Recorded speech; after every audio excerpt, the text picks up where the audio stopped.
Page number 88। पहले अध्याय में मुख्य रूप से मोक्ष मार्ग की चर्चा प्रारंभ हुई थी और मोक्ष मार्ग की चर्चा प्रारंभ करके फिर उन मोक्ष मार्ग के जो विषयभूत 7 तत्व हैं उनको जानने के उपाय प्रमाण और नय हैं और फिर प्रमाण और नय की चर्चा के पश्चात प्रमाण और नय इनके भेद प्रभेदों की चर्चा वहां पे चली थी।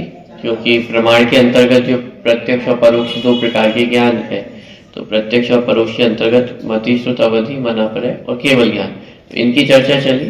और उसके बाद नयों के अंतर्गत जो अंतिम सूत्र आया हुआ है उसमें नयों की चर्चा की गई थी। तो इस प्रकार पूरे पहले अधिकार की रचना हुई। अब चूंकि प्रकरण मोक्ष मार्ग का था और उस मोक्ष मार्ग के विषय के अंतर्गत 7 प्रयोजनभूत जो तत्व हैं उनकी चर्चा की गई है, तो प्रसंग प्राप्त उन 7 तत्वों की चर्चा अब इस पूरे ग्रंथ में की जानी है, जिसके अंतर्गत इस जीव तत्व की चर्चा यहाँ दूसरे अधिकार से लेकर के चौथे अध्याय तक जीव तत्व की चर्चा चलने वाली है। 88 नंबर का प्रश्न है, थोड़ा सा मैं इसको पढ़ता हूं। विगत अध्याय में सम्यक दर्शन को परिभाषित करते हुए जीवादि सप्त तत्वार्थों के सिद्धांत को सम्यक दर्शन कहा गया है। अतः अब तत्वार्थों का विवेचन प्रसंग प्राप्त है, इसलिए अब इस दूसरे अध्याय में सर्वप्रथम जीव तत्वार्थ की चर्चा आरंभ करते हैं, जो चौथे अध्याय तक चलेगी। एक प्रकार से पहले अधिकार में भी जीव तत्व का ही वर्णन है, क्योंकि मोक्ष मार्ग की चर्चा प्रारंभ करके फिर ज्ञानों की चर्चा प्रारंभ हुई, वो ज्ञान जीव का ही स्वरूप है। तो एक प्रकार से कह सकते हैं पहले अधिकार से लेकर के चौथे अधिकार तक जीव तत्व का वर्णन है, लेकिन मुख्य रूप से देखा जाए तो दूसरे अधिकार से जीव तत्व का जो वर्णन है वो प्रारंभ होता है। हालांकि पहले अधिकार में भी जीव के ही ज्ञानों की चर्चा की गई है, तो उसे भी जीव तत्व के अधिकार के रूप में ही लिया जा सकता है। अथवा विगत अध्याय में प्रमाण और नयों की चर्चा की गई है, अतः अब यहाँ उनके प्रमेय रूप जीवादि तत्वार्थों में से सर्वप्रथम जीव तत्वार्थ की चर्चा आरंभ करते हैं, जो चौथे अध्याय तक चलेगी। जो भाव सभी द्रव्यों में पाए जावे उन्हें सामान्य या साधारण भाव कहते हैं, परंतु जो भाव द्रव्य विशेष में पाए जाएं उन्हें विशेष भाव या असाधारण भाव कहते हैं। अब ये चर्चा यहाँ पे क्यों ली जा रही है साधारण और असाधारण की? क्योंकि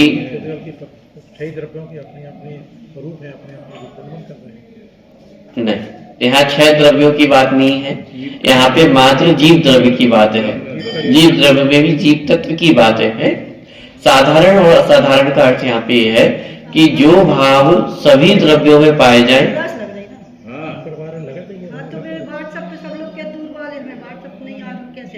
व्हाट्सएप पे डला हुआ है। हाँ,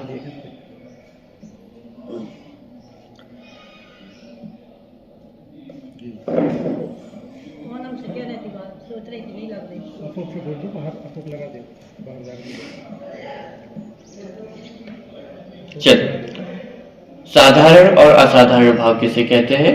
तो साधारण भाव मतलब जो सभी द्रव्यों में पाए जाए, सभी जीवों में पाए जाए वे साधारण परिणाम, और जो सभी जीवों में ना पाए जाए वे असाधारण परिणाम। और सभी जो द्रव्यों में ना पाए जाए वे असाधारण परिणाम है।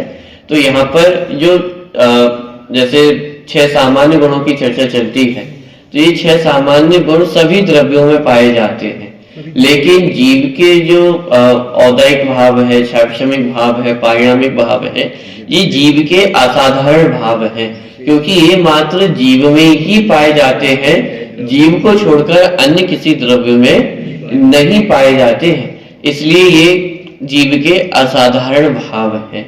ठीक है, तो यहाँ पे उन असाधारण भावों की चर्चा चलने वाली है, जो कि क्षायिक, साक्षमिक, औपशमिक, औदैहिक और परिणामिक भाव के रूप में यहाँ पे उनका वर्णन आएगा।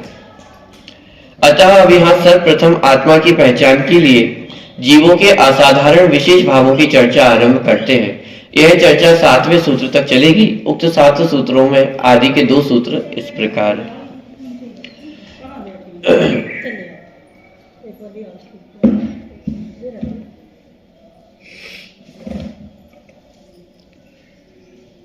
चलो,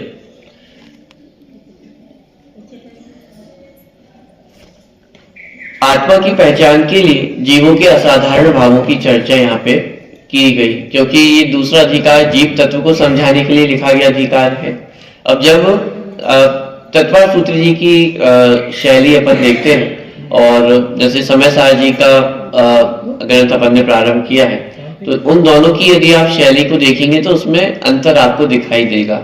तत्वार सूत्र ग्रंथ की शैली में आपको आगम जो शैली है उसकी प्रधानता दिखाई देगी, और समय सारणी में अध्यात्म शैली की प्रधानता है।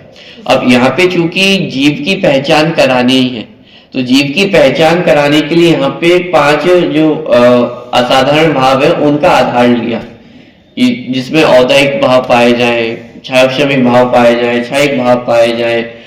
तो इन भावों से युक्त जो द्रव्य है उसे जीव कहते हैं। तो यहाँ पे जीव की परिभाषा किस आधार से बनाई है कि जो 5 असाधारण भाव है वह जीव की पहचान है। और यदि समय सारणी की दृष्टि में देखेंगे तो वहां जीव की पहचान क्या है कि एक ज्ञायक भाव वही जीव की पहचान है। तो ये दोनों ग्रंथों की शैली में जो अंतर है वो आपको समझना होगा, क्योंकि यह तत्वार सूत्र ग्रंथ में सभी जीवों को ध्यान में रखते हुए जीव तत्व के वर्णन किया जा रहा है, माने जीव, अजीव, आश्रय, वन, संवर, निद्रा, मोक्ष सभी तत्वार्थों का वर्णन यहाँ पे किया जाएगा। और यहाँ पे चूंकि वस्तु स्वरूप को स्पष्ट करना है, इसलिए आगम शैली की प्रधानता यहाँ पे ली गई है। तो यहाँ पे जीव की पहचान कराने के लिए ये 5 असाधारण भावों का वर्णन किया, क्योंकि जीव की पहचान कैसे कराई जाए, कैसे पता चले कि ये जीव है और ये जीव नहीं है। तो जीव की पहचान कराने के लिए कहा कि जिसमें कर्मों का उदय पाया जाता है वो जीव है, जिसमें कर्मों का क्षय क्षोभम पाया जाता है वो जीव है, जिसमें पारिणामिक भाव पाया जाता है वो जीव है। तो इस आधार से जीव की पहचान कराई गई है। पुद्गल में कर्म का उदय नहीं पाया जाएगा, हालांकि कर्म की उदय रूप अवस्था कर्म में ही, पुद्गल में ही होती है, लेकिन उसका फल भोगने वाला कौन है? जीव है। अब यहाँ पे भी जब अपन 5 भावों का वर्णन पढ़ेंगे तो इसमें 2 चीजें हमें ख्याल में आएगी, एक पुद्गल का परिणमन है और एक जीव का परिणमन है। तो जब चर्चा अपन प्रारंभ करेंगे तो उस बात को अपन समझेंगे। लेकिन जितनी ये औदैहिक भाव आदिक हैं ये सब जीव के असाधारण भाव है। जीव के असाधारण भाव है मतलब जीव के अतिरिक्त अन्य किसी भी द्रव्यों में ये भाव नहीं पाए जाते हैं, इसलिए जीव के असाधारण भाव है और इन जीव के असाधारण भावों से जीव की पहचान होती है। ठीक, 7 सूत्रों में ये पूरा जो प्रकरण है वो चलेगा। तो अभी यहाँ पे 2 सूत्र लिए गए हैं, इन 2 सूत्रों का पाठ अपन करते हैं। प्रश्न क्रमांक 88 देखिए, मैं पढ़ता हूं फिर आप रिपीट करिएगा। औपशमिक क्षायिकौ भावौ, औपशमिक क्षायिकौ भावौ मिश्रस्य जीवस्य स्वतत्व मौदयिक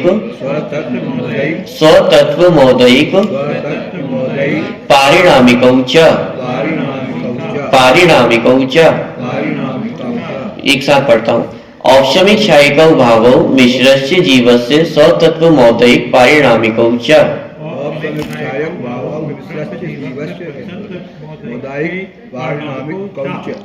स्वतत्व मौदयिक पारिणामिकौ च। एक बार पुनः पढ़ते हैं। औपशमिक क्षायिकौ भावौ मिश्रस्य जीवस्य स्वतत्व मौदयिक पारिणामिकौ च।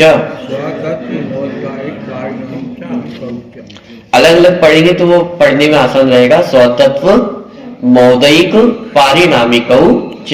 ठीक है, चलिए अगला सूत्र। द्विनवाष्टा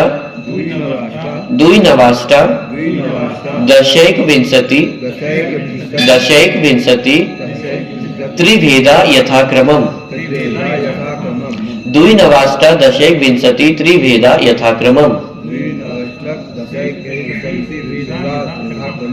चल, दूसरे सूत्र में जो ऊपर के औदैहिक आदि भावों की चर्चा की गई है उनके भेद प्रभेदों की संख्या यहाँ दूसरे नंबर के सूत्र में ली गई है, उसकी चर्चा अपन करेंगे। पहले सूत्र को अपन देखते हैं। पहले सूत्र है औपशमिक क्षायिकौ भावौ। तो यहाँ पे जो पांचों जीव के असाधारण भाव है उनका वर्णन किया गया है।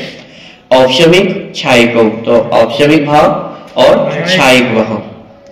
मिश्रस्य, मिश्रस्य अर्थात छायोपशमिक भाव, क्योंकि इसमें मिश्रपना है।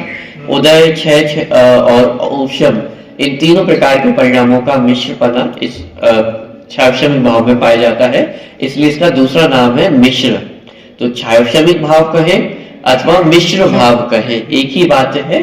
तो मिश्रस्य जीवस्य, जीवस्य अर्थात ये सभी भाव किसके हैं? जीव के हैं। तो जीवस्य स्वतत्व मौदैक, मौदैक में से जो औदैक इसमें निकलेगा, स्वतत्व औदैक। तो औदैक भाव और पारिणामिक भाव, तो टोटल 5 भाव हो गए। औपशमिक, छायिक, मिश्रस्य में छायोपशमिक भाव आ गया, और औदैक और पारिणामिक। ठीक है, इसका प्रोनाउंसिएशन भी आप देखना। अक्सर हम बोलने में औदायिक बोलते हैं, लेकिन सही प्रोनाउंसिएशन है औदैक। औदैक, छोटी ई की मात्रा है, औदायिक ऐसा नहीं है, औदैक। जो दा है उसमें छोटे आ की मात्रा, या में छोटी ई की मात्रा, औदैक। ठीक, तो औपशमिक भाव, छायिक भाव, छायोपशमिक भाव, औदैक भाव और पारिणामिक भाव, इस प्रकार ये टोटल 5 जीव के परिणाम हैं। ठीक है, औपशमिक भाव किसे कहते हैं? सबसे पहले समझिए है क्या, माने 5 प्रकार के भाव क्या है। इनको समझाने के लिए बहुत प्रसिद्ध उदाहरण है। गिलास में एक पानी रखा हो, ठीक है, और कांच का गिलास है, उसमें पूरा पानी भरा हुआ है। अब जब अपन उसमें पानी में फिटकरी डालते हैं तो आपने देखा होगा जो गंदगी होती है वो नीचे जाकर के बैठ जाती है। ठीक है, तो हमारे पास 2 चीजें हो गई हैं, एक पानी हो गया है और पानी में मिक्स गंदगी, ये 2 चीजें हैं। ऐसे ही एक जीव है, माने पानी के स्थान पे जीव है और वो गंदगी के स्थान पर कर्म है। अब जब पानी और वो जो गंदगी एक साथ मिली हुई दिखाई दे रही है, उसमें कुछ अलग अलग प्रकार की परिस्थितियां बनती हैं। कभी वह पानी मिट्टी से बिल्कुल युक्त तो दिखाई देगा तो गंदगी दिखाई देगी। अपन फिटकरी का प्रयोग करते हैं, जिनवाणी में उसे कहा कतक फल। हालांकि कतक फल और फिटकरी में अंतर होता है, लेकिन समझने के लिए अपन उसको समझ लें फिटकरी। तो जैसे फिटकरी बोल देते हैं तो क्या होता है, जो मैल है वो पूरा नीचे बैठ जाता है। तो ये एक परिस्थिति बनी जहां पे मैल पूरा नीचे बैठ गया है और पानी ऊपर ऊपर एकदम निर्मल हमें प्रयोग करने योग्य मिल जाता है। ये एक परिस्थिति हुई। दूसरी परिस्थिति कि वो गंदगी ऊपर पानी में मिली हुई है, मान लो अपन ने चम्मच से उसे घोल दिया, तो क्या होगा, पूरी गंदगी ऊपर आ जाएगी। ये है उदय रूप अवस्था, माने एक दूसरे नंबर की परिस्थिति हुई जहां पर वो जो गंदगी है वो जीव में ऊपर ऊपर है, माने मिल गई है। ऐसे ही जीव में कर्म का उदय आ गया है। तो इस प्रकार की दूसरी परिस्थिति। अब तीसरी परिस्थिति क्या है कि जब अपन ने फिटकरी घोली तो कुछ गंदगी तो बैठ गई, लेकिन अभी कुछ गंदगी पानी में मिली हुई है, क्योंकि एक साथ तो पूरी गंदगी नहीं बैठेगी। अपन फिटकरी घोलते तो तब भी एक साथ तो नहीं बैठती है, टाइम लगता है उसको, आधा घंटा 1 घंटा वो लगेगा गंदगी को नीचे बैठने में। तो उसके बीच में कुछ परिस्थिति ऐसी बनेगी जहां कुछ गंदगी तो बैठ गई है और कुछ गंदगी पानी में मिली हुई है। इस अवस्था का नाम है छायोपशमिक दशा, माने कुछ दब गई है और कुछ उदय में है। तो इस अवस्था का नाम है छायोपशमिक दशा। 3 परिस्थितियां हो गई है। एक परिस्थिति में मिट्टी पूरी दबी हुई है, एक परिस्थिति में मिट्टी पूरी उदय में है, और एक परिस्थिति में मिट्टी कुछ दबी है और कुछ पानी के साथ मिली हुई है। चौथी कंडीशन ये है कि उस मिट्टी को अपन ने माने जो मिट्टी थी वो उसी गिलास में रहने दी और पानी अपन ने दूसरे गिलास में निकाल लिया, तो मिट्टी अलग हो गई और पानी अलग हो गया। इस अवस्था को कहते हैं क्षायिक दशा, माने कर्म आत्मा में से अलग हो गए। ठीक है, ये 4 परिस्थितियां समझ में आ रही हैं। मिट्टी का पूरा नीचे दबना, थोड़ी दबना, थोड़ी उदय में रहना, पूरी उदय में रहना, और उस मिट्टी और पानी का अलग अलग हो जाना। 4 परिस्थितियां समझ में आ रही हैं। तो इसी प्रकार आत्मा में भी कर्मों के साथ ये 4 परिस्थितियां बनती हैं। सबसे पहली परिस्थिति का नाम है औपशमिक। औपशमिक में क्या हो रहा है कि जैसे गंदगी पूरी नीचे जम गई थी उसमें, ऐसे ही आत्मा में कर्मों का दब जाना। अब पानी में तो मिट्टी नीचे दब गई, तो आत्मा में कर्मों का दबना मतलब क्या? सब दब के नीचे पहुंच जाएंगे, पैरों में पहुंच जाएंगे सारे कर्म। कर्मों का दबने का अर्थ ये है कि कर्मों का उदय नहीं आना। तो कर्मों के उदय नहीं आने रूप अवस्था को कहते हैं उपशम। इसी का नाम है कर्म का दबना। पानी और मिट्टी में तो मिट्टी नीचे आके दब जाती है, लेकिन आत्मा में कर्मों के साथ ऐसा नहीं होता है कि पूरे कर्म दब करके नीचे पैरों में आ जाएंगे। इसका नाम उपशम नहीं है। कर्मों के दबने का मतलब ये है कि कर्मों का उदय नहीं आएगा, वे पूर्ण रूप से उपशम अवस्था को प्राप्त है। उतने समय तक कोई भी कर्म उदय में आने वाला नहीं है। इसका नाम है कर्मों का दबना। कर्मों का दबना मतलब कर्मों का उदय में नहीं आना। ठीक है, बहुत सरल भाषा में मैं आपको समझा रहा हूं। कर्मों का उदय में नहीं आना, इसका नाम है कर्मों का उपशम हो जाना। ये पहली परिस्थिति है जिसका नाम है उपशम। ठीक है, दूसरी परिस्थिति का नाम है क्षायिक। क्षायिक में क्या हुआ? अब जब वो मिट्टी पूरी दब गई नीचे, तो हमने क्या किया? पानी दूसरे गिलास में ले लिया, तो मिट्टी अलग हो गई, पानी अलग हो गया। ऐसे ही आत्मा में से कर्मों का पूर्णतः अलग हो जाना, इसका नाम है क्षायिक। जैसे हम कहते हैं ना कर्मों का नाश होना, तो कर्मों का नाश होना मतलब क्या?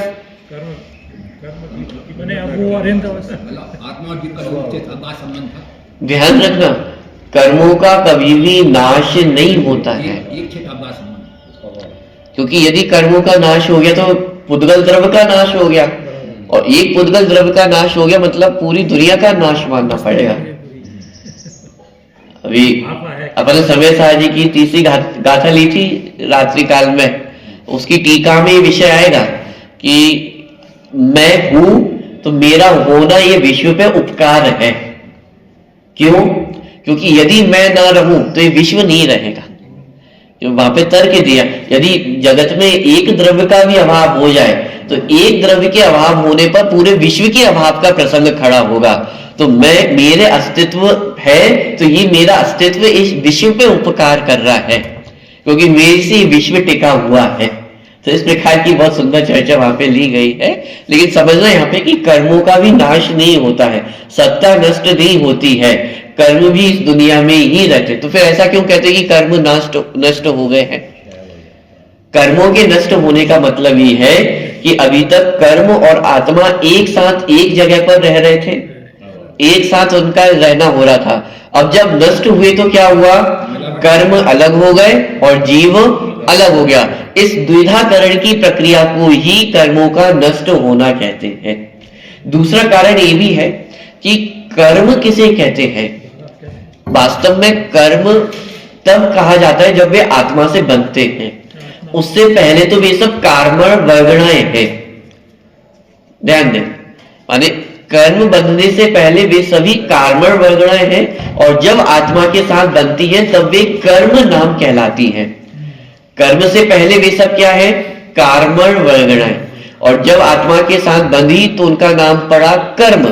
तो कर्मों का नष्ट होना मतलब कर्म वापस कार्मण वर्गणा रूप अवस्था में पहुंच गए। तो कर्म रूप अवस्था का नाश हो गया है, इसलिए हमने कहा कि कर्म नष्ट हो जाते हैं।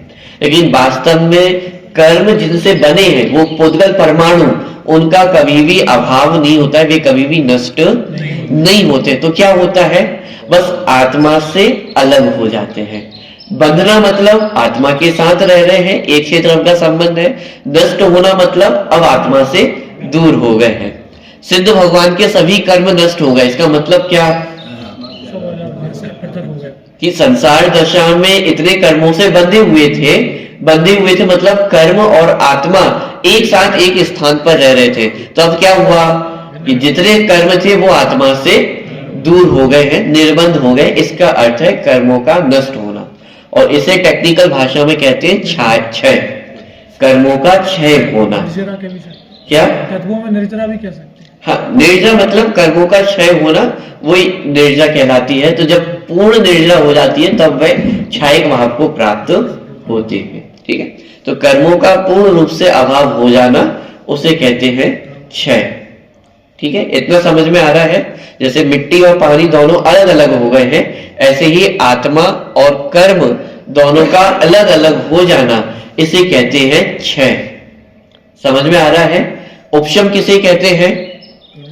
पानी ऊपर और गंदगी नीचे। अभी उधर में नहीं आया। पानी ऊपर है और गंदगी जितनी है वो पूरी नीचे दब गई है। ऐसे ही जीव में कर्म दबे हुए हैं, उदय में कर्मों का दबना उसे कहा जाता है उपशम। और कर्मों का दबने का अर्थ क्या है? वर्तमान उदय में नहीं, उदय में नहीं आ रहे हैं जो कर्म अपने, कि यहाँ के जो कर्म है वो दब करके नीचे आ जाएंगे, ऐसा नहीं है। कर्मों के दबने का अर्थ है उनका उदय नहीं आना। ठीक है, ये होता है उपशम। क्षय कर्म और आत्मा का अलग अलग हो जाना, इसका अर्थ है क्षय। ठीक है, अगला भाव है मिश्र। मिश्र माने छायाक्षमिक भाव। मिश्र मतलब मिली जुली सरकार है। ऊपर भी है नीचे। इसमें माने जैसे ये एक सूत्र आप देखेंगे तो ये सूत्र 3 भागों में विभक्त है। पहला भाग औपशमिक क्षयिकों, ये पहला हिस्सा हुआ सूत्र का। दूसरा हिस्सा मिश्रस्य और तीसरा हिस्सा औदैक पारिणामिक। माने ये 3 भागों में सूत्र डिवाइडेड है।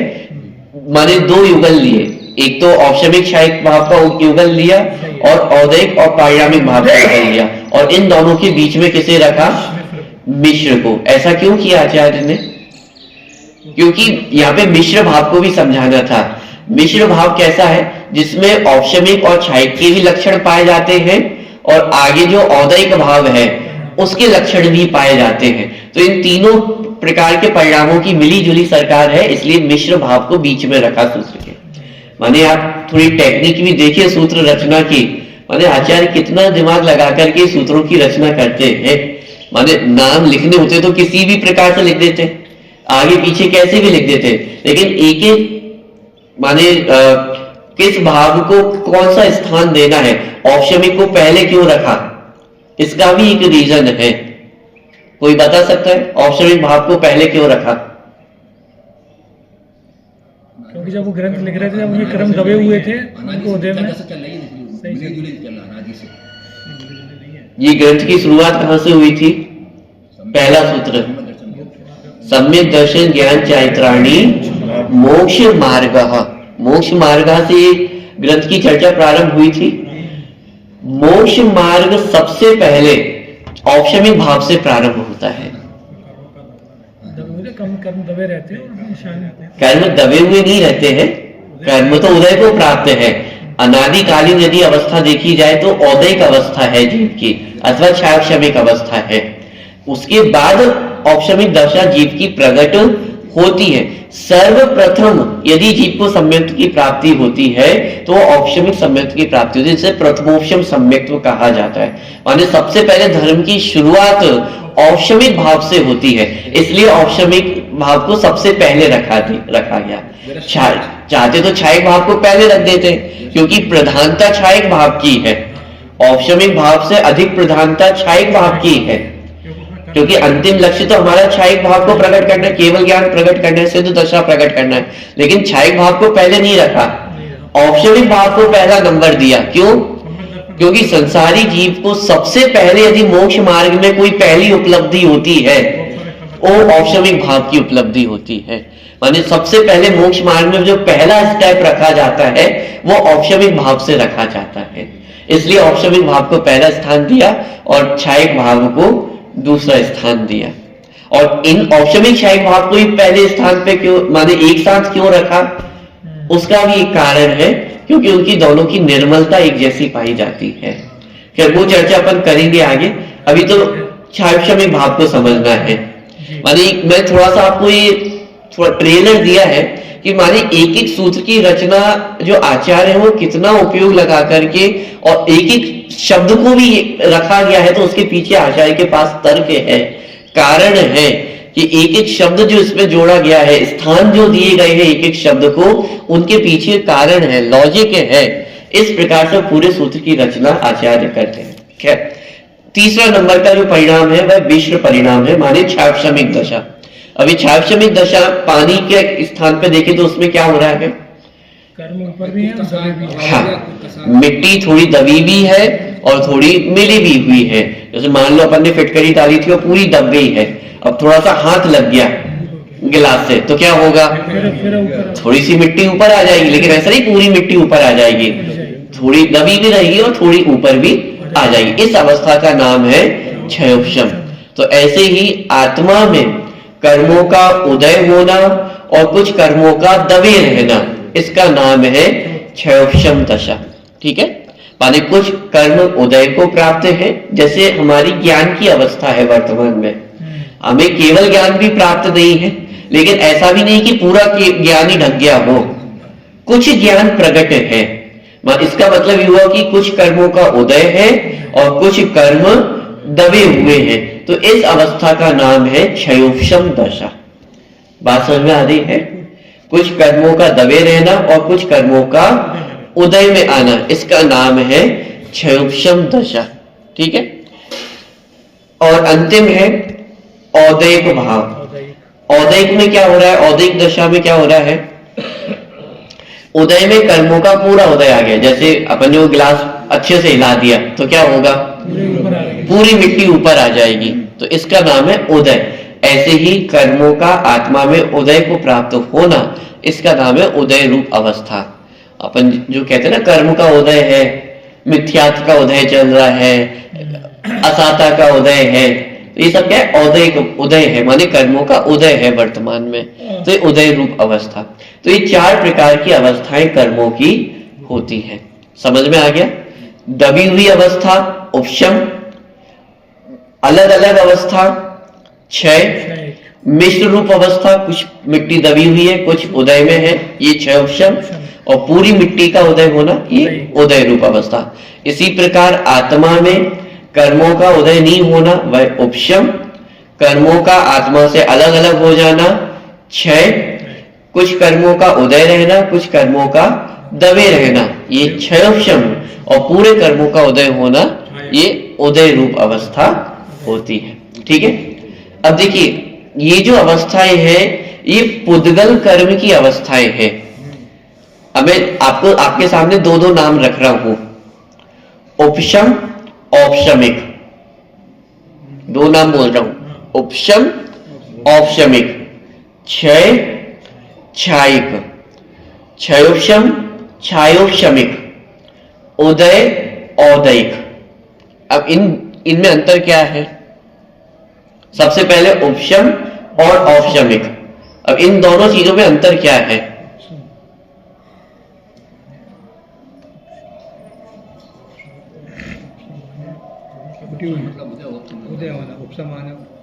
उपशम का मतलब क्या है? दबना। तो दब कौन रहा है? कर्म। जब हम उपशम कहते हैं तब हम कर्म का परिणमन बता रहे हैं कि कर्म में क्या हो रहा है कि कर्म दब रहे हैं, और जब अपन औपशमिक भाव कहते हैं वो जीव का परिणमन है, माने कर्मों के दबने के निमित्त से जीव में क्या हो रहा है कि उसका औपशमिक भाव हो रहा है। जैसे पानी में मिट्टी है तो पानी में मिट्टी दबी, तो मैंने पूछा मिट्टी का क्या हुआ? उपशम हुआ। और मैं पूछूं पानी का क्या हुआ? औपशमिक भाव हुआ, माने मिट्टी के दबने से पानी में निर्मलता आई है। तो पानी मिट्टी का दबना ये उपशम है, और मिट्टी के दबने से पानी में जो निर्मलता आई है वो औपशमिक भाव है। ऐसे ही कर्मों का दबना ये उपशम है, और कर्मों के दबने के निमित्त से जो आत्मा में निर्मलता आई है वो औपशमिक भाव है। कहने का तात्पर्य है कि उपशम क्षय क्षयोपशम ये सब कर्मों का परिणमन है, ये पौद्गलिक परिणमन है, और औपशमिक भाव क्षायिक भाव क्षयोपशमिक भाव ये जीव का परिणमन है। बात समझ में आ रही है? जैसे सरल भाषा में अपन कहते हैं ना कर्मों का उदय, हाँ, 2 अलग अलग द्रव्यों की परिस्थितियां हैं। उपशम ये पुद्गल की परिणमन है और औपशमिक भाव ये जीव का परिणमन है। कर्मों के उदय के निमित्त से जीव के कैसे परिणाम होंगे। जैसे अपन कहते हैं मिथ्यात्व का उदय आया, मिथ्यात्व का उदय आया, इसका मतलब क्या है, एक्चुअली हो क्या रहा है यहाँ पे। असाता का उदय आया, तो असाता का उदय आया तो इसमें एक्चुअली हो क्या रहा है कि दो अलग अलग चीजें। जैसे अपन ने कहा मिथ्यात्व का उदय आया, तो मिथ्यात्व का उदय आने में हो क्या रहा है, दो चीजें हैं, कर्म और जीव के परिणाम। जब हमने कहा मिथ्यात्व का उदय आया तो उसका मतलब ये है कि मिथ्यात्व नामक कर्म का उदय आया। तो ये तो जो कुछ भी हुआ ये सब पुद्गल द्रव्य में हुआ है। अब इसके निमित्त से जीव में क्या हुआ कि जीव के परिणामों में मिथ्या मान्यता हुई। मैं जीव हूं लेकिन मैंने शरीर को ही जीव मान लिया, तो ये जीव का परिणाम हुआ, इसका नाम है औदैक भाव। तो हमने कहा मिथ्यात्व का उदय आया, तो मिथ्यात्व के उदय आने में दो अलग अलग द्रव्यों का परिणमन है, एक पुद्गल द्रव्य का परिणमन है, एक जीव द्रव्य का परिणमन है। पुद्गल द्रव्य का परिणमन की कर्म का उदय आना, और उसके निमित्त से जीव का जो परिणमन हो रहा है, जीव के जो परिणाम हो रहे हैं वो जीव का परिणमन है। ठीक है, तो ऐसे ही कर्म के उदय रूप अवस्था में भी दो परिणमन है, ऐसे ही क्षय और उपशम में भी दो अलग अलग द्रव्यों के परिणमन हो रहे हैं, एक जीव द्रव्य का परिणमन है, एक पुद्गल द्रव्य का परिणमन है। तो यहाँ पे अब जो लिखा है औपशमिक क्षायिकम मिश्र से जीव से सौतत्व औदैक और पारिणामिक, ये भावों की चर्चा, ये उपशम क्षय उपशम की चर्चा नहीं है, क्योंकि यहाँ पे जीव को समझाना है ना। तो जीव के भावों को बताया कि औपशमिक क्षायिक क्षायुपशमिक औदैक और पारिणामिक ये जीव के भाव है। उपशम क्षय उपशम ये जीव के भाव नहीं है, ये कर्मों के भाव है। कर्मों को समझाना होगा तो फिर लिखेंगे उपशम क्षय उपशम, ये ऐसा सूत्र बनेगा। लेकिन समझाना किसको है, जीव को समझाना है। तो सूत्र कैसा बनाया, जीव के भावों को बताया, इसलिए लिखा औपशमिक क्षायुपशमिक क्षायिक औदैक पारिणामिक। बात समझ में आ रही है या सब ऊपर से जा रहा है, कुछ बैठ रहा है अंदर। चल, तो ये 5 प्रकार के परिणामों में से अपने 4 प्रकार के परिणाम देखे हैं, औपशमिक क्षायिक क्षायोपशमिक और औदैक। अब एक अंतिम परिणाम बचा है, कौन सा, पारिणामिक भाव। ये पारिणामिक भाव में क्या होता है कि इसका सीधा सा उत्तर है पारिणामिक भाव में कुछ भी नहीं होता है। पारिणामिक भाव का अर्थ है जो जैसा है वो वैसा का वैसा ही रहता है। सरल भाषा में कहूं तो निष्क्रिय तत्व का नाम पारिणामिक भाव है। उस पारिणामिक भाव में ना कर्म का उदय है, ना क्षय है, ना क्षयोपशम है, ना क्षायिक है, माने कुछ भी नहीं हो रहा है उस पारिणामिक भाव में। किस समय, किसा वो तो सिद्ध भगवान में नहीं होता है कुछ। अरे सिद्ध भगवान में नहीं, संसारी जीव निगोदिया से लेकर के सिद्ध भगवान तक सभी जीवों में पारिणामिक भाव पाया जाता है। बात समझ में आ रही है। मानी पारिणामिक भाव का अर्थ ये है कि जिसमें कुछ भी नहीं हो रहा है, कर्म के उदय काल में भी, औदैक भाव के काल में भी पारिणामिक भाव में क्या हो रहा है, कुछ भी नहीं हो रहा है। इसको आप ऐसा समझे कि जैसे जीव है, तो जीव को बहुत तेज गुस्सा आया, बहुत तेज गुस्सा आने के काल में भी जीव में क्या बिगड़ा, जैसा कि तैसा। जीव के कितने गुण कम हो गए, एक गुण भी कम नहीं हुआ। अच्छा, जीव का जानना देखना बंद हो गया क्या? गुस्से के काल में भी, क्रोध के काल में भी जीव का जानना देखना तो हूबहू वैसा का वैसा ही चल रहा है। कर्मों का क्षय हो गया, सिद्ध दशा प्रकट हो गई, तो क्या हुआ, तब भी वो ज्ञायक भाव तो वैसा का वैसा ही है। वर्तमान में ज्ञान की क्षमिक दशा है, अज्ञानता है। हमें पढ़ते हैं, याद हो जाता है, फिर भूल जाते हैं, बहुत बार पढ़ते हैं तो भी याद नहीं होता है। इस अवस्था में भी जीव का क्या बिगड़ा? जीव तो उस समय भी जीव ही है, माने जीव में कुछ भी नहीं बिगड़ा। जीव का जीवत्व सदा कायम है, चाहे कर्मों का उदय हो, क्षयोपशम हो, माने कुछ भी हो रहा हो, गोलियां बरस रही हो, बम फूट रहे हो, कुछ भी हो रहा हो, लेकिन जीव में क्या बिगड़ रहा है स्वतंत्रता कि जीव में कुछ भी नहीं हो रहा है। अरे निगोद में पहुंच गया, नरक में पहुंच गया, तिर्यंच गति में अनंत काल हमारा व्यतीत हो गया ना, लेकिन उसके बाद भी जीव में क्या हुआ? जीव में कुछ नहीं हुआ। ये है पारिणामिक भाव। जैसे उदाहरण, पानी का उदाहरण ले, पानी का स्वभाव कैसा होता है?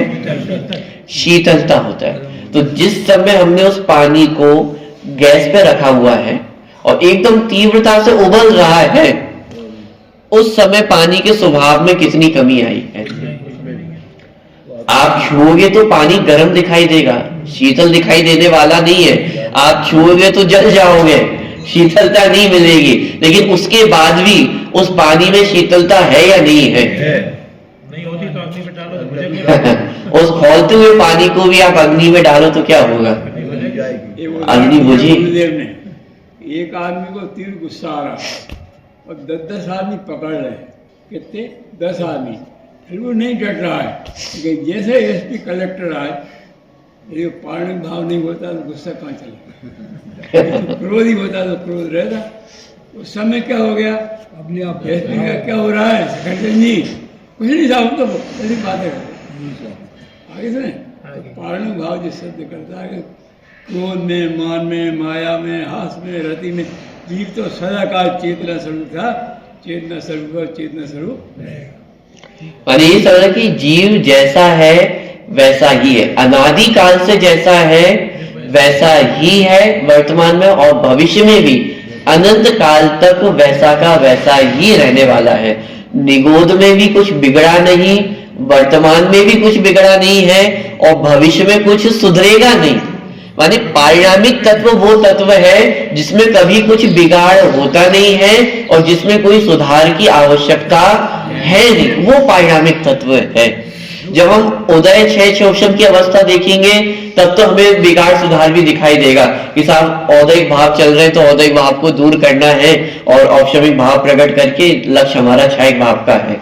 तो वहां बिगाड़ भी है, सुधार भी है, वहां सब कुछ दिखाई देगा। लेकिन जब दृष्टि पारिणामिक भाव पे जाती है तो ये कुछ भी दिखाई नहीं देता है। पारिणामिक भाव में वो ज्ञायिक भाव वैसा का वैसा ही दिखाई देता है, जिसमें कुछ नहीं बिगड़ा है। सिद्ध भगवान की बाबू युगल जी की पूजन है, जिसमें जयमाला में पंक्तियां आती हैं, अहो चित परम अकर्ता नाथ, अरे वह निष्क्रिय तत्व विशेष। तो निष्क्रिय तत्व माने क्या? ये पारिणामिक भाव कि परम अकर्ता नाथ। और परम अकर्ता नाथ का मतलब क्रोध रागादिक का, मिथ्यात्व का, क्रोधादिक का कर्ता तो है ही नहीं, लेकिन संवर निद्रा मोक्ष का भी कर्ता नहीं है। इसका नाम है परम अकर्ता भाव। अरे वह निष्क्रिय तत्व विशेष, कि मैं कैसा हूं? निष्क्रिय तत्व हूं। निष्क्रिय तत्व मतलब ना मुझ में कर्म का उदय है, ना क्षय है, ना क्षयोक्षम है, ना क्षय, माने किसी प्रकार का कोई परिणाम नहीं। इसका मतलब है निष्क्रिय होना,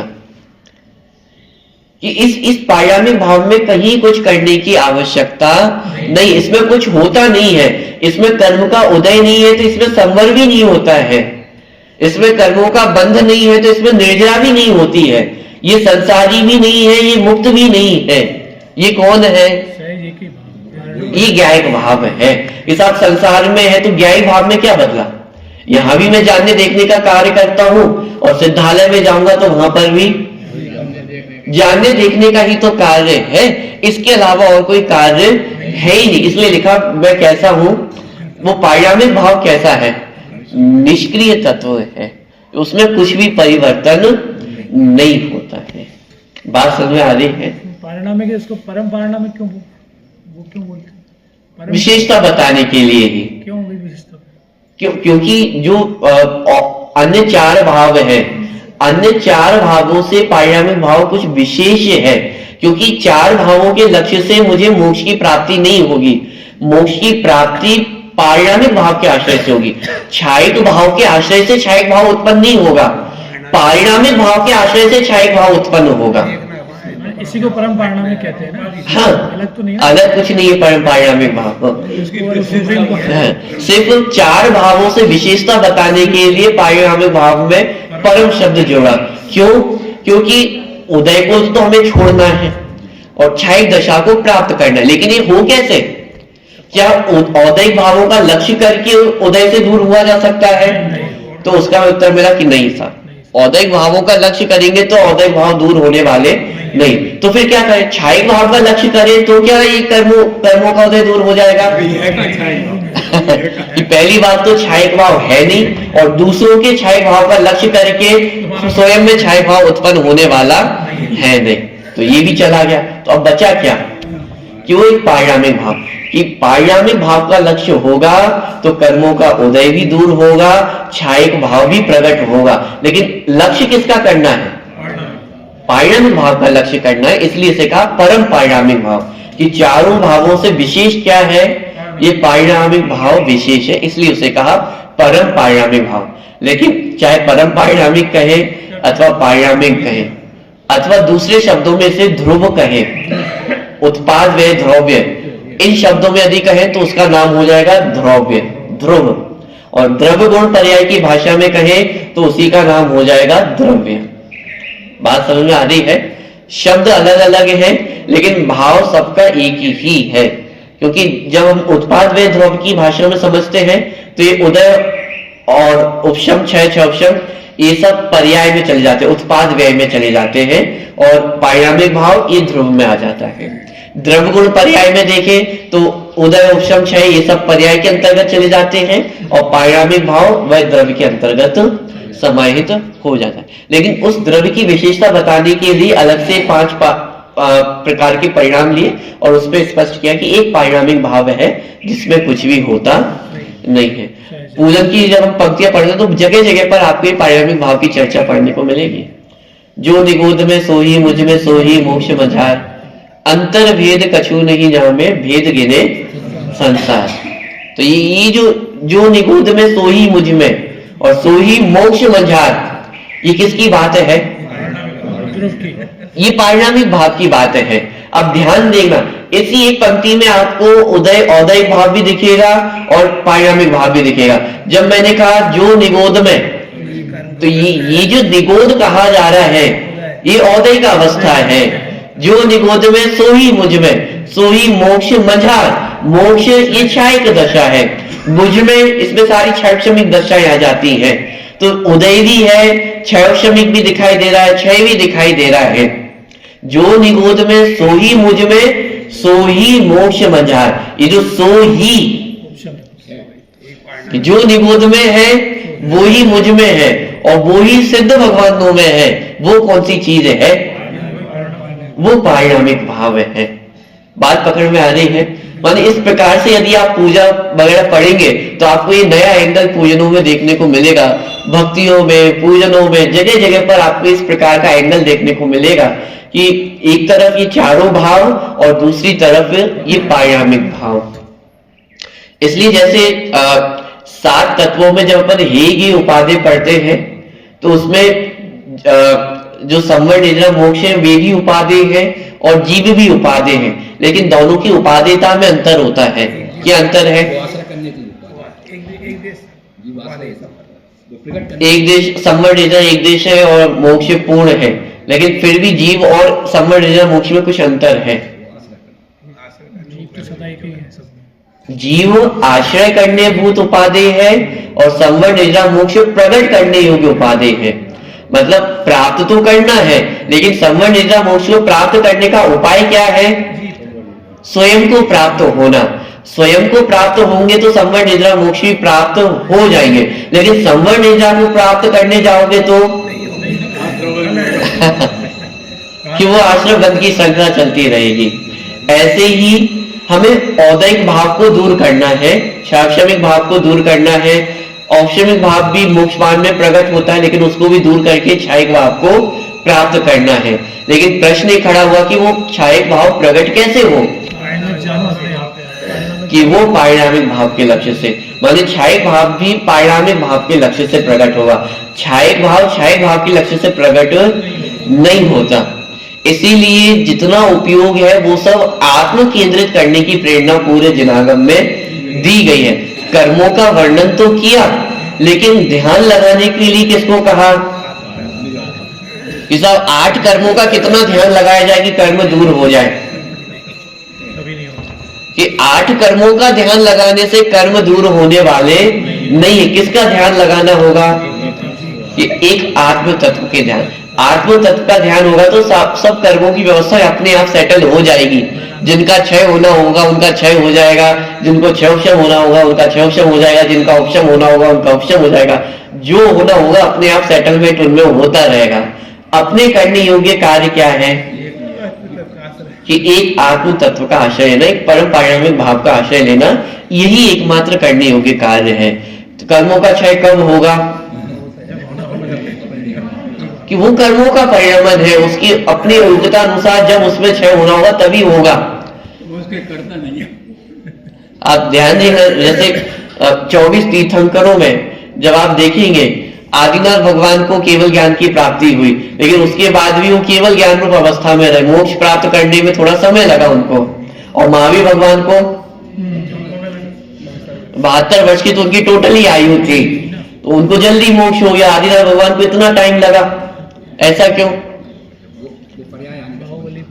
और मैं संसार मतलब जब तक वो संसार दशा में थे तब की बात नहीं कर रहा हूं। जब ये अनंत अवस्था को प्राप्त हो गए, 4 घातीय कर्मों का अभाव हो गया है, अनंत चतुष्टय प्रकट हो गए हैं, और एक अनंत चतुष्टय में अनंत शक्ति भी है, तो फिर आदिनाथ भगवान ने जल्दी मोक्ष क्यों नहीं कर लिया?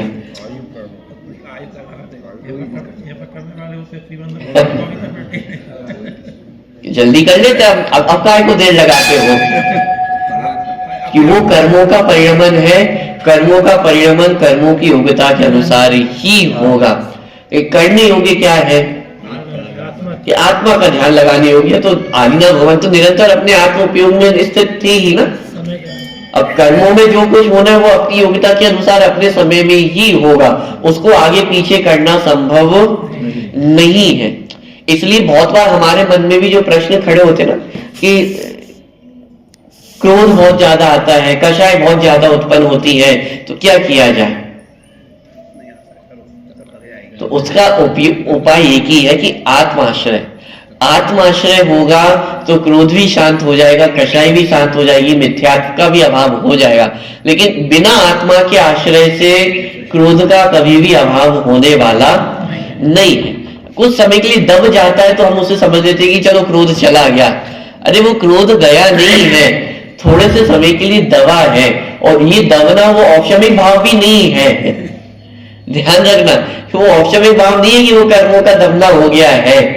ये छावशमिक भाव ही औदैहिक अवस्था ही है कर्मों की। अब उस औदैहिक अवस्था में ही कभी कर्म का तीव्र उदय होता है, कभी मंद उदय होता है, लेकिन क्रोध कभी दबता भी नहीं है हमारा। माने अभी हम सोचे कि अभी आपको गुस्सा नहीं आ रहा है तो हमारा क्रोध दबा हुआ है। क्रोध दबा हुआ नहीं है, ये क्रोध का मंद उदय है। तो उदय ही चल रहा है, लेकिन ये मंद उदय है तो हमें लगता है कि दब गया है, दूर हो रहा है, तो बहुत दूर की बात है। क्रोध गया तो कहीं है ही नहीं, अभी आत्मा की सत्ता में ही है, लेकिन दबा हुआ भी नहीं है। वर्तमान में भी क्रोध का उदय ही है। हाँ, लेकिन ये कि मंद उदय है। जब एकदम लाल चेहरा हो जाए, शब्द भी बेकार हो जाए, तो एक तीव्र उदय है, और वर्तमान में मंद उदय है। लेकिन इसका नाम औपशमिक भाव नहीं है। ये क्रोध अभी दबा हुआ भी नहीं। बात पकड़ में आ रही है? क्योंकि औपशमिक भाव ही सम्यक दृष्टि को प्रकट होते हैं। मिथ्यात्व अवस्था में तो अभी वो औपशमिक भाव भी प्रकट नहीं हुआ है। बात पकड़ में आ रही है? ठंडे की अग्नि का उदाहरण दिया, ऊपर राख लिखती है, अंदर अंदर अंदर वो सुलगती रहती है। ऐसे ही वर्तमान में ऐसा नहीं कि हमें क्रोध नहीं है, हमें भी अनंत क्रोध वर्तमान में बरत रहा है। और सबसे बड़ा क्रोध तो यही है कि मैं अपने आप को नहीं जान रहा हूं, अपने आप को नहीं पहचान रहा हूं। तो सबसे पहले क्रोध तो हम अपने प्रति ही कर रहे हैं ना। आत्मा फात्मा की बात मत करो, उसका अनंत क्रोध है आत्मा। आत्मा की बात नहीं सुनना चाहते हैं तो ये किसके प्रति क्रोध है?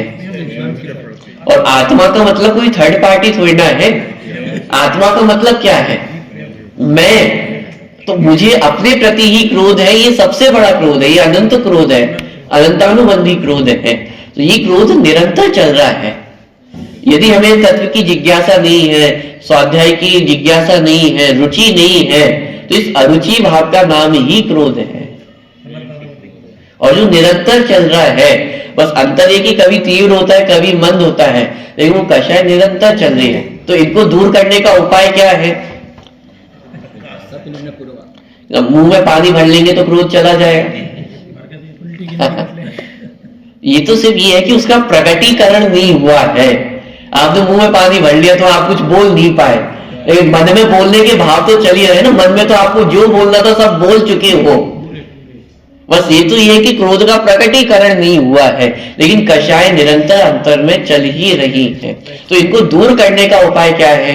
कि पारिणामिक भाव का आश्रय करना, यही कषायों को दूर करने का उपाय है। अब यदि कषाय कहें और यहाँ की भाषा में कहें तो औदैक भाव, औदैक भाव को दूर करने का उपाय क्या? पारिणामिक भाव का आश्रय लेना। अब इसी को दूसरी भाषा में कहें मिथ्यात्व को दूर करना हो तो क्या करें? अब समझ में आ रहा है? ये टेक्निकल वर्ड यदि आपको समझ में आ जाएंगे तो सब चीजें आसान हो जाएंगी। सारी मिथ्यात्व है, कषाय है, क्रोध मान माया लोभ, ये सब क्या है? ये सब औदैक भाव है। तो औदैक भाव को दूर करना है तो किसका आश्रय लेना होगा? पारिणामिक भाव का आश्रय लेना होगा। अब इसका औदैक भाव का विस्तार करते जाओ। कषायों का अभाव करना है तो किसका आश्रय करना है?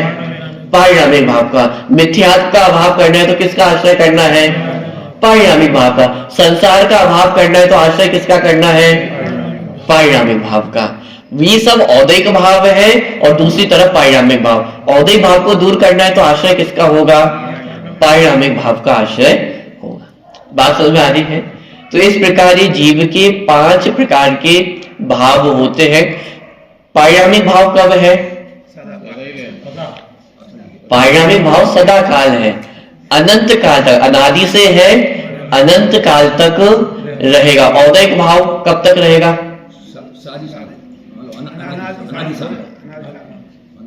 अनादि शांत। अनादि काल से औदैक भाव चल रहा है, लेकिन हम सबका ही निर्णय है ना, मोक्ष को प्राप्त करना है। मोक्ष को प्राप्त करना है या बिल्कुल करेंगे ही? तो ये निर्णय है हमारे अंदर। तो वो निर्णय सार्थक कब होगा? कि वो पहचान हो कि हमें रुचि है या नहीं है, या ऊपर ऊपर से, वो स्वयं के निर्णय की बात है। लेकिन यदि हम मोक्ष को प्राप्त करने वाले हैं तो औदैक भाव कैसे है? अनादि शांत। यदि कोई अभव्य जीव है तो उसकी अपेक्षा से औदैक भाव अनादि अनंत रहेंगे, क्योंकि उसके कभी भी औदैक भावों का अभाव होने वाला नहीं है। ऐसे ही क्षारक्षमिक भाव, क्षारक्षमिक भाव भी यदि मिथ्या दृष्टि की अपेक्षा देखा जाए तो वह अनादि अनंत है, क्योंकि जो अभव्य जीव है उसके जो क्षारक्षमिक भाव है वह सदा काल रहने वाले हैं। ठीक है। दूसरा, क्षारक्षमिक भाव अनादि शांत है, क्योंकि अनादि काल से क्षारक्षमिक भाव चल रहा है, लेकिन एक समय आएगा, माने सिद्ध दशा प्रकट होगी तो उन क्षारक्षमिक भावों का अभाव हो जाएगा। तीसरी अवस्था बनेगी साधी शांत, क्योंकि कुछ क्षारक्षमिक भाव ऐसे हैं जो अभी वर्तमान में प्रकट नहीं है। जैसे क्षारक्षमिक सम्यक्त्व है, तो क्षारक्षमिक सम्यक्त्व वर्तमान में प्रकट नहीं है, तो उसकी उत्पत्ति होगी, इसलिए साधी है, और उसका अंत भी हो जाएगा। क्षारिक सम्यक होगा तो क्षारक्षमिक सम्यक्त्व का अभाव हो जाएगा, तो उसका अंत भी हो जाता है। तो ये साधी शांत। तो ये क्षारक्षमिक भाव में 3 प्रकार के भेद बन जाते हैं: अनादि अनंत, अनादि शांत और साधी शांत। और क्षायिक भाव शांत। अरे क्षायिक भाव यदि एक बार प्रकट हो गया तो वो अनंत काल तक रहता है। यदि एक बार क्षायिक सम्यक हो गया तो फिर वो अनंत काल तक रहेगा, सिद्धालय तक अपने साथ ही रहने वाला है, फिर वो कभी छूटता नहीं। एक बार केवल ज्ञान हो गया तो वो अनंत काल तक ही रहेगा। एक बार अनंत सुख प्राप्त हो गया तो वो अनंत काल तक ही रहता है, फिर कभी वो बदलता नहीं है। तो शादी है, स्टार्टिंग है, लेकिन अनंत, उसकी कोई एंडिंग नहीं है। एक बार प्रकट हुआ तो फिर कभी भी साथ छोड़ने वाला नहीं है। ठीक है। तो ये हो गए, औदैक हो गया। औदैक में अलग अलग है, माने अभव्य जीव की अपेक्षा अनादि अनंत है और भव्य जीव की अपेक्षा अनादि शांत है। क्षायिक भाव साधी अनंत है। औपशमिक भाव कैसे है? औपशमी भाव भी साधी शांत है, तो औपशमी भाव प्रकट भी होते हैं और उनका अभाव भी होता है, तो इसलिए वे भी साधी शांत है। तो इस प्रकार ये थोड़ी सी अपन ने चर्चा भी 5 भावों की है, और भी चर्चा अपन करेंगे। और एक एक इस सूत्र में औपशमिक क्षयिक भाव को पहले क्यों लिया है, मिश्र को बाद में क्यों लिया, और पारिणामिक और औदिक भाव को बाद में क्यों लिया, ये चर्चा भी अपन कल करेंगे। स्वरूपी अविनाशी में आत्मस्वरूप, सहजानंदी शुद्ध स्वरूपी अविनाशी में आत्मस्वरूप, सहजानंदी शुद्ध स्वरूपी अविनाशी में आत्मस्वरूप। तो भूमि 4 गतियां न मानी जिन्हें वाणी की बतियां, हमने तो भूमि 4 गतियां न मानी जिन्हें वाणी की बतियां।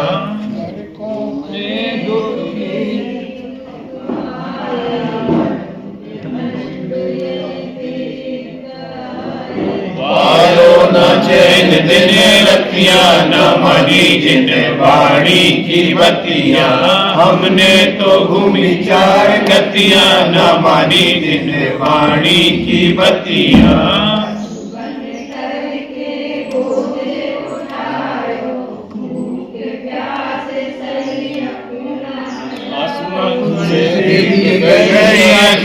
न मानी जिन्हें वाणी की बतियां, हमने तो भूमि 4 गतियां न मानी जिन्हें वाणी की बतियां।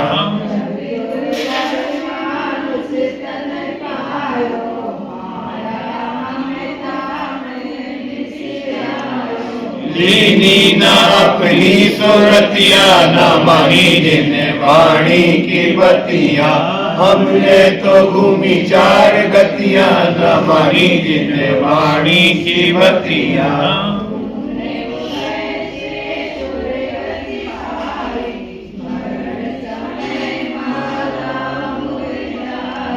मर के भय पेड़ पतियां न मानी जिन्हें वाणी की बतियां, हमने तो घूमी 4 गतियां न मानी जिन्हें वाणी की बतियां।